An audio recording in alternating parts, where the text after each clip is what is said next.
উপদেষ্টা যেটা বলছেন আমি মনে হচ্ছে দায় এড়ানোর কথা। যদি ড্রাইভ থাকে, ইন্টারনাল ড্রাইভ থেকে, অন্তর্গত তাগিদ থাকে যে আমি ডিসেম্বরের ফাইনাল পরীক্ষা শেষ হবে, আমি 1 সপ্তাহের মধ্যে দিব, পৃথিবীর অনেক দেশের রাষ্ট্রনায়ককে আমরা দেখেছি যে কাজগুলো করতে পারেন।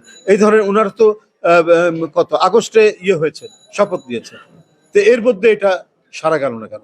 আমাদের শেখ হাসিনা কি করেছেন? আমাদের মুদ্রণ শিল্পকে ধ্বংস করে তিনি ভারতের কাছে বই ছাপাতে দিতেন। সেখান থেকে আপনারা আমাদের দেশের মুদ্রণ শিল্প অত্যন্ত উন্নত মানের, এখন সবগুলোকে ফিরিয়ে নিয়ে আসেন।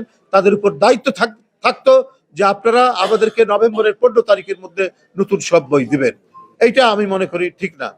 আর যেটি বলেছেন যে হ্যাঁ, এখনো আমাদের দেশের যে মুদ্রণ শিল্পের যে যিনি সভাপতি বা আরো যারা কয়েকজন আছেন তারা এই কারসাজির সাথে জড়িত আছেন, এটা আপনাদের সংবাদপত্রেই এই সংবাদটি বেরিয়েছে।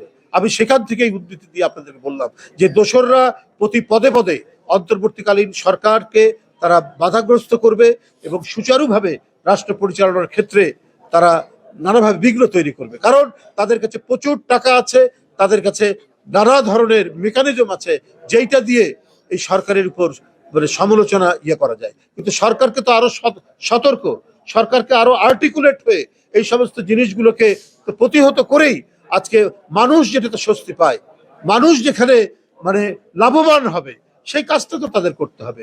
উদরপিণ্ডি বুদর ঘরে চাপিয়ে দিলে পরে মানুষ এটা শুনবে না। কারণ এই সরকার তো জুনাইদের রক্তের সরকার, আবু সাইদের রক্তের সরকার। তারা যদি শ্লথ গতি হন, তারা যদি ঢিলে ঢালা হন, তাহলে এটা তো মানুষ এই জায়গা করবে না, মানে এটাকে ঠিকভাবে নিবে না, ইতিবাচক ভাবে নিবে না। আর যেটি বলছেন মেয়াদ বাড়ানোর কথা, সেটা তাদের দেশের বিষয়, কিন্তু